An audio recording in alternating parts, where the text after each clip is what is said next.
Sebuah perahu kayu yang membawa lebih dari 100 warga Rohingya mendarat hari Rabu di Indonesia. Pengungsi yang melarikan diri dari penganiayaan dan kerusuhan politik di Myanmar terus berdatangan. Pemerintah Indonesia menyalahkan lonjakan perdagangan manusia atas meningkatnya jumlah Muslim Rohingya yang datang selama beberapa tahun terakhir. Menurut kepolisian, mesin perahu itu rusak dan perahu yang sebagian besar membawa perempuan dan anak-anak itu kandas di dekat desa Perlak di Kabupaten Aceh Timur. Lebih dari 600 pengungsi Rohingya telah mendarat di Aceh Timur tahun lalu, saudara, termasuk lebih dari 260 pengungsi yang lemah dan lapar. Kebanyakan adalah wanita dan anak-anak yang mendarat di Perlak dengan 2 perahu awal bulan ini. Informasi yang saya dapatkan barusan, sebanyak 73 imigran Rohingya ini akan diturunkan ke darat dan juga akan direlokasi segera ke penampungan sementara yang ada di Kampung Selembuk Rawang. Jadi pendataan realnya nanti akan dilakukan oleh kawan-kawan UNHCR dan IOM. Kita ke informasi lain, saudara. 30 orang tewas dan puluhan lainnya terluka akibat berdesakan pada festival keagamaan di India. Insiden terjadi saat para peziarah bergegas untuk berpartisipasi dalam ritual mandi suci.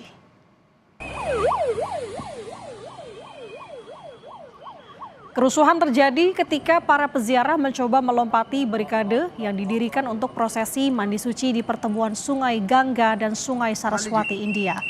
Dibutuhkan waktu 16 jam, saudara, untuk mengevakuasi para korban.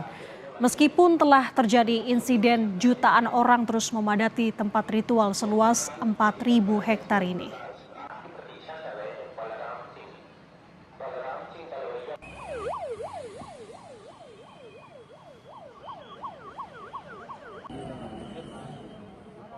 Kita bergeser ke Korea Selatan, saudara. Sebuah pesawat penumpang milik maskapai Korea Selatan, Air Busan, terbakar sesaat sebelum tinggal landas.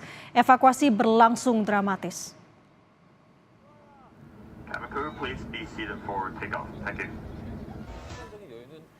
Video amatir merekam detik-detik ratusan penumpang pesawat Air Busan menyelamatkan diri lewat akses darurat sesaat sebelum api berkobar melahap badan pesawat di landasan Bandara Gimhae, Busan. Tak berapa lama pesawat tujuan Hong Kong ini terbakar hebat. 176 penumpang dan awak pesawat selamat dan hanya 3 orang yang terluka. Otoritas Korea Selatan masih menginvestigasi peristiwa ini.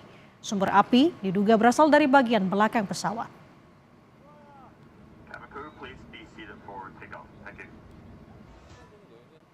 Lagi-lagi, saudara, terjadi sinkhole atau lubang besar akibat jalanan ambles di Tokyo, Jepang.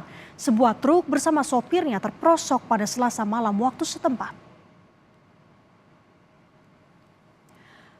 Proses pencarian sopir truk masih dilakukan tim pekerja darurat di Tokyo hingga Rabu malam. Jalan ambles hingga membuat persimpangan jalan berlubang merupakan saluran pembuangan besar di bawah tanah. Pemadam kebakaran Tokyo menyebut peristiwa terjadi pada Selasa pagi yang membentuk lubang selebar 10 meter. Sebagian badan truk sudah diangkat, saudara, tetapi kompartemen pengemudi masih di dasar lubang.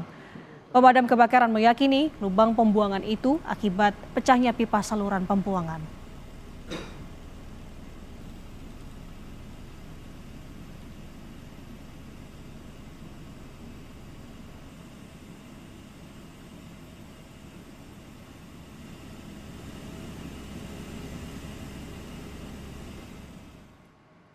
Hujan lebat akibat badai Ivo melanda Prancis sejak akhir pekan lalu. Kondisi ini menyebabkan banjir besar di kota kecil Redon, Prancis.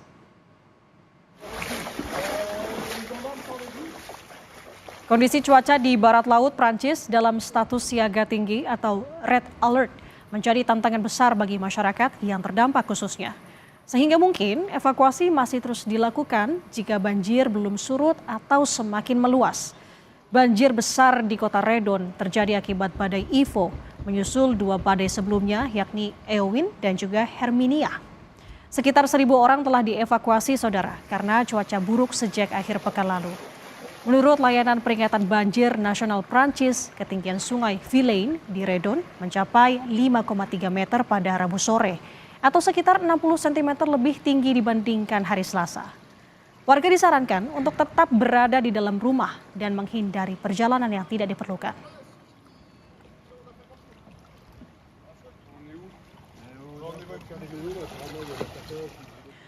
Pengungsi Palestina prihatin saudara atas undang-undang Israel yang menghentikan operasi Badan Bantuan dan Pekerjaan PBB untuk pengungsi Palestina atau UNRWA. Pasalnya jika diterapkan akan banyak dampak buruk di kehidupan warga Palestina. Pengungsi Palestina yang tinggal sementara di beberapa lokasi yang disediakan UNRWA mengungkapkan kecemasannya. Jika UNRWA berhenti beroperasi, maka mereka tidak memiliki apa-apa, terlebih makan dan juga minum. Pengungsi akan menderita. Layanan publik tersebut menyumbang setengah dari bantuan tanggap darurat di Gaza, dan warga Palestina terutama pengungsi menyoroti pentingnya kelanjutan operasi UNRWA.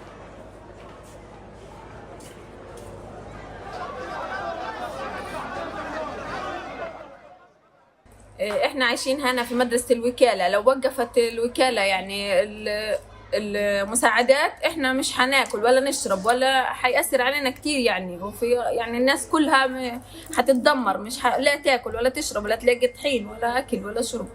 عمليات الوكالة احنا بدنا نعيش الصحة تعليم كله تابع للوكالة، من ضمن نعيش بعد هيك حيصير فيش تعليم فيش صحة فيش تمريض ولا الوكالة احنا مش عايشين.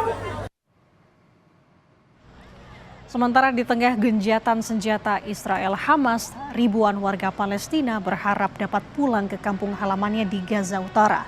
Rabu petang, saudara, ribuan warga Palestina ini masih menunggu di jalan sepanjang Jalan Raya Gaza atau Jalan Salah Al-Din. Ribuan kendaraan mengantre dan jalan raya yang menghubungkan utara dan selatan Gaza ini. PBB mengatakan, saudara, ratusan ribu orang telah menyeberang kembali ke utara sejak Israel mulai mengizinkan mereka kembali pada Senin pagi.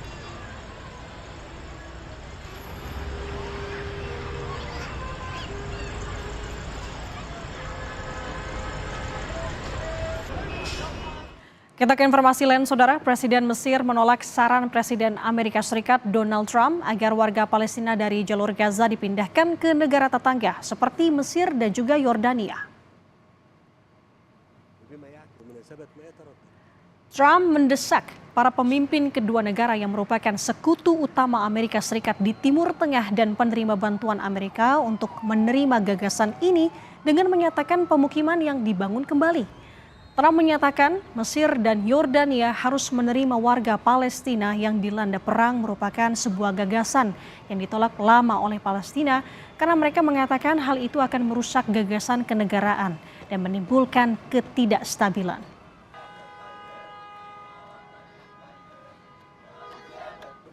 الظلم التاريخي اللي وقع على الفلسطينيين وتم تهجيرهم قبل كده ولم يرجعوا إلى مناطق ثبت أو سبق التأكيد لهم إن هم ممكن يرجعوا تاني بعد ما يتم تعميرها.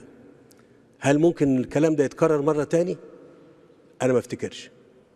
وبقول إن الشعب المصري لو أنا طلبت منه هذا الأمر هيخرج كله في الشارع المصري ويقول لي لا. لا تشارك في ظلم. لا تشارك في ظلم. أنا بقولها بمنتهى الوضوح. ترحيل وتهجير الشعب الفلسطيني من مكانه هو ظلم لا يمكن أن نشارك فيه. Gencatan senjata Israel Hamas memasuki minggu kedua dan berjalan relatif lancar dengan pelepasan sebagian sandera dan pemulangan ribuan pengungsi di Gaza. Di tengah pemberlakuan fase pertama gencatan senjata ini, saudara, muncul wacana relokasi sementara atau permanen warga Gaza yang memunculkan pro dan kontra. Selengkapnya dilaporkan tim VOA berikut ini. Wacana relokasi warga Palestina dari Gaza diungkapkan Presiden Amerika Serikat Donald Trump dalam wawancara di atas pesawat kepresidenan Air Force One bersama dengan pulangnya ribuan warga Gaza dari pengungsian. I'd like Egypt to take people and I'd like Jordan to take people. You're talking about probably 1.5 million people and we just clean out that whole thing. Presiden Trump menjelaskan kondisi Gaza yang hancur sebagai alasannya mengusulkan relokasi yang mungkin jangka pendek atau untuk waktu lebih lama. It's literally a demolition site right now. Almost everything's demolished, and people are dying there. So I'd rather get involved with some of the Arab nations and build housing in a different location where they can maybe live in peace for a change. Mesir maupun Yordania telah menolak usulan relokasi warga Gaza. Demikian pula pemimpin Palestina. Wacana relokasi warga Gaza ke Mesir dan Yordania ini muncul tak lama setelah laporan NBC News menyebutkan ada juga wacana dari tim transisi pemerintahan Trump untuk merelokasi sebagian warga Gaza ke Indonesia. Pemerintah Indonesia pun telah membantah pernah membahas kemungkinan ini. Analis mempertanyakan wacana relokasi ke negara tetangga maupun negara di luar kawasan, bila pun bersimpati dengan rakyat Palestina. There is no possibility whatsoever of Egypt, Jordan, or Indonesia for that matter, or any other Arab or Muslim country agreeing to quote-unquote host Palestinians from Gaza for any considerable amount of time. Ada kekhawatiran wacana seperti ini bisa menyemangati faksi garis keras di Israel. And we're already seeing that the far-right zealots in Israel, like Minister Smotrich and others, are already grabbing on this kind of statement, which perfectly aligns with their political platform, the age-old idea of so-called transferring Palestinians out of Gaza and out of the West Bank towards Egypt and Jordan. Pada saat yang sama, ada yang melihat wacana Trump lagi sebagai taktik negosiasi. So it's difficult to tell to what extent this is a serious proposal and to what extent it's actually just part of a negotiation tactic where Trump is trying to get ahead of the upcoming negotiation about the future of security and governance in Gaza by putting forward a maximalist vision for essentially depopulating Gaza. So that if the United States government starts with a very maximalist position, then the U.S.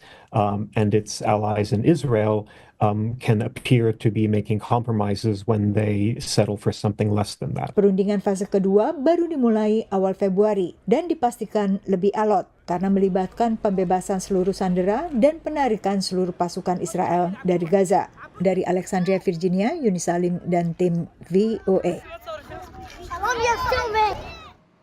Berikutnya ada informasi menarik perayaan Imlek, saudara.